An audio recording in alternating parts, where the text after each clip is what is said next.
Hello and welcome to the Her Effect podcast. I'm Jamie Cross. I'm so excited about this episode as I am with all of them. None of them to me feel like just random information. I feel like what we're doing here and what I know is happening is there is a call to arms for women who have felt like they have had more, that there's more out there for them and they haven't necessarily had permission, or maybe they feel that they need permission. And so I love doing these deep dives. We've been talking through the pillars, but I wanted to pause before I go into the third pillar and do a breakdown. I don't know if you've ever actually read through the Proverbs 31 passage.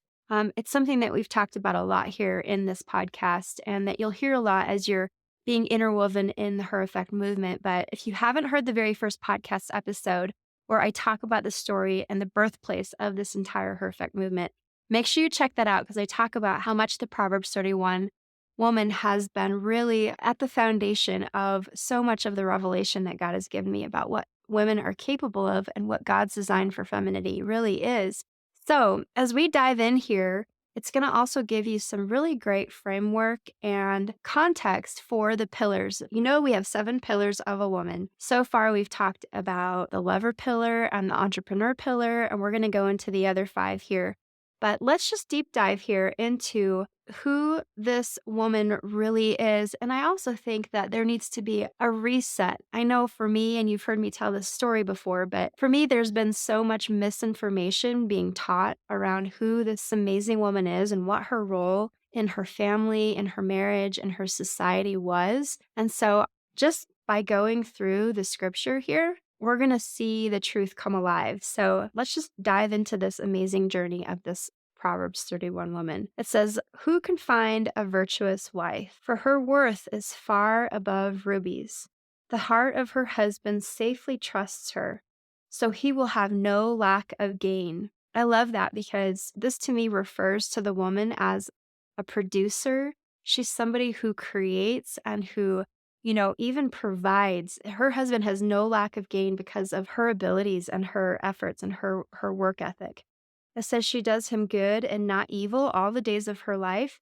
I think this is a really amazing foundation when we really start to deep dive into the lover pillar and what our roles are as wives. One thing that's so powerful here is that she does him good and not evil. And I talk in the lover pillar about this idea that, oftentimes we're told that marriage starts out hard or that it's kind of rocky and we've got to work out all these bugs. But the truth is that, God gave us marriage as a gift. And he says 2 are better than 1.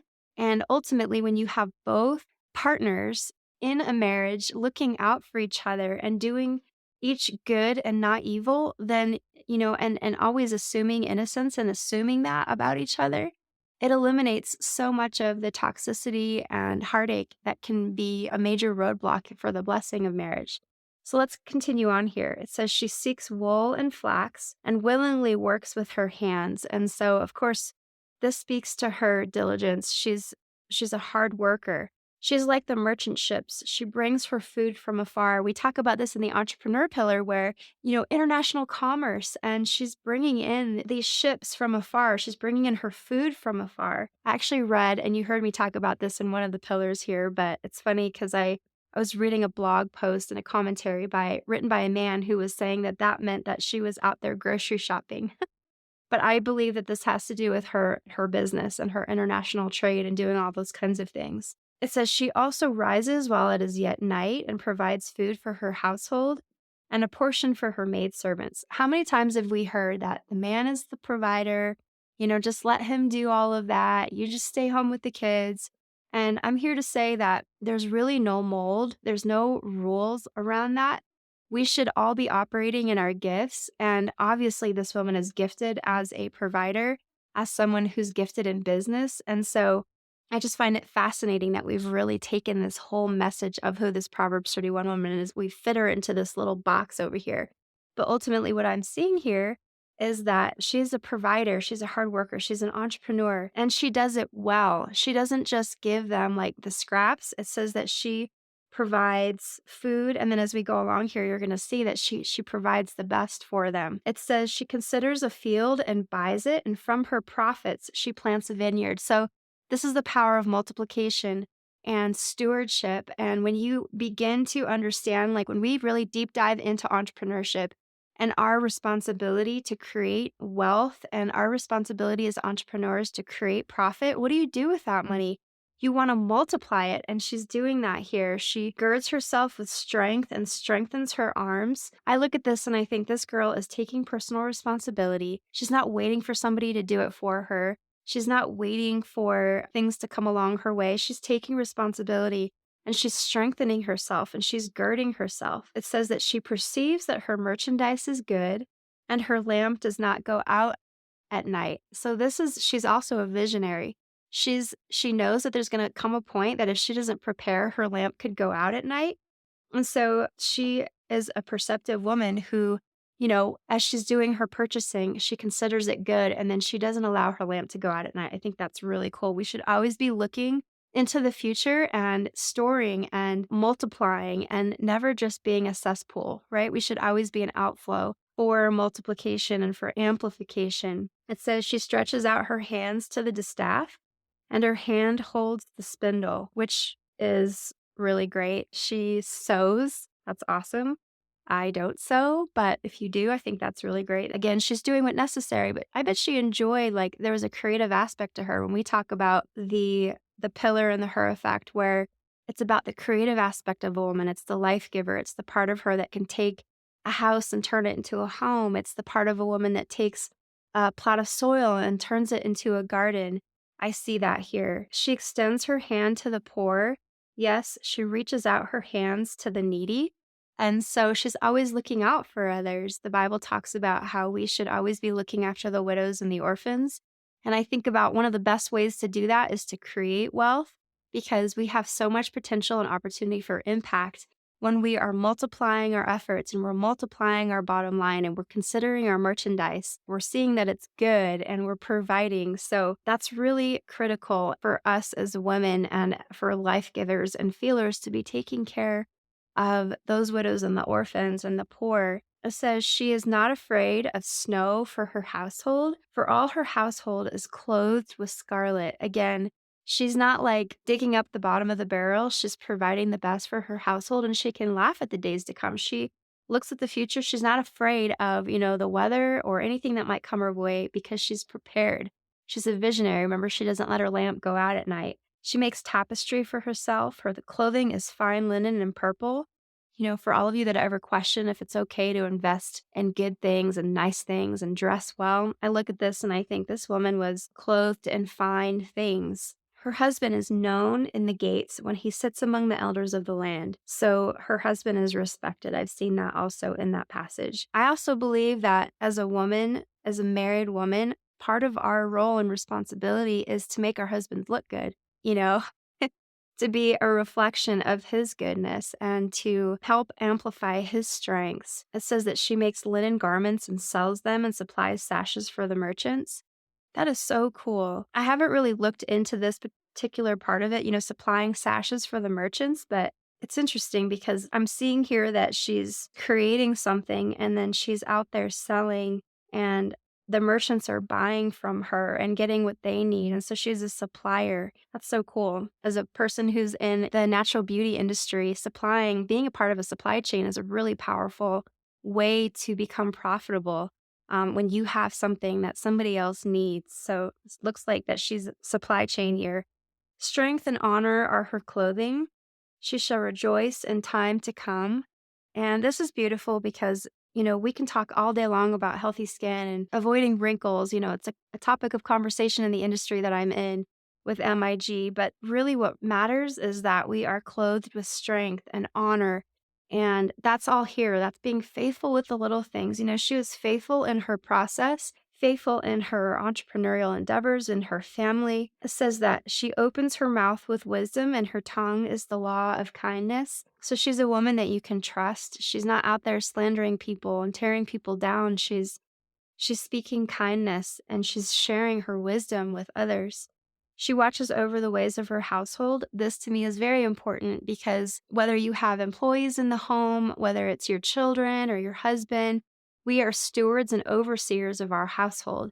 And that speaks to me of leadership as well. She does not eat the bread of idleness. Her children rise up and call her blessed. And we're going to get into the next pillar when we talk about the mother pillar. And every single pillar has its own root foundation that we can find here in the truth and the power of the word. But how amazing is that? This is something I think a lot about, and I'll talk more about this in the mother pillar. But how important it is that we raise our children in such a way where they will naturally rise up and call us blessed as mothers. I strive for that now as my children are young. It says her husband also praises her.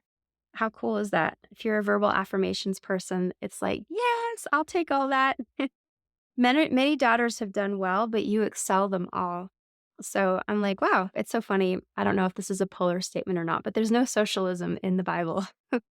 She has done well. She's worked hard. She has excelled above other people because of, the fruit in her life, because of what she's produced, the people she's helped, the transformation she's created between her family, her household, and even in her entrepreneurial or societal endeavors. Charm is deceitful and beauty is passing, but a woman who fears the Lord, she shall be praised.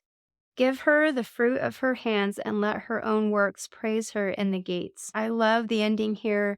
I think there's a lot of false humility in our society around I don't want to take credit, or I don't want to succeed too much, but man, you work hard and you use the brain and the mind that God has given you, use the gifts God has given you, and you employ yourself with wisdom and activity and kindness, then you should be given the fruits of your labor and you should be praised at the gates because of the fruit that you've borne in your life. So I hope this whole thing has been encouraging to you. If there's been any epiphanies for you, if you've just heard this out loud, maybe for the first time in a unique light, I would love to hear what your feedback is, what you've been taught or what you've learned about Proverbs 31 over your entire, life and upbringing. But here we can see this amazing picture of a woman who has worked hard. She has a fruitful marriage. She has a fruitful family and a household and a fruitful business. I just see here that there's no limit to what's possible with your gifts and your talents and your strengths. So something I forgot to mention that's really critical, especially when we're talking about the discipline aspect of parenting, is that we never discipline out of anger. We always discipline with kindness. So if you have to walk away for a second, calm your spirit, calm your soul, get yourself together, meditate on some goodness, and come back to the situation and have a sit down. That's definitely what you want to do. But never disciplining out of anger is so critical. I remember, I grew up, we got spanked, but my dad never spanked me in anger. He always did it in kindness. And there was always a restoration aspect after discipline. So with discipline, it's like it's painful for a time, but in the end, it produces a harvest of righteousness and peace for those who are trained by it. It says that even the Lord disciplines those he loves, right? And it's because of the love for our children that we discipline them and that we maintain authority in the home. It's for their protection. It's for their safety so that they can have peace. And children are actually at peace. And this is a scientific fact, but there's a strength and a peace that comes when children know that they're not in control, that there are boundaries that will be enforced. But it's really important that you don't ever discipline when you're angry. And because that anger actually does translate to your child. And so the first to say, of course, I've lost it on my kids a couple times. It's easy to just kind of lose it and yell at your kids and just want to make the situation go away. But ultimately, if we can get into a practice of developing ourselves as mothers so that when those moments come, we're ready to respond in kindness. It's a critical practice and discipline even for us. So, okay, totally out this time for reals. I hope that was helpful. Thanks for listening to today's show. Hit subscribe or follow and be sure to share this episode with a friend.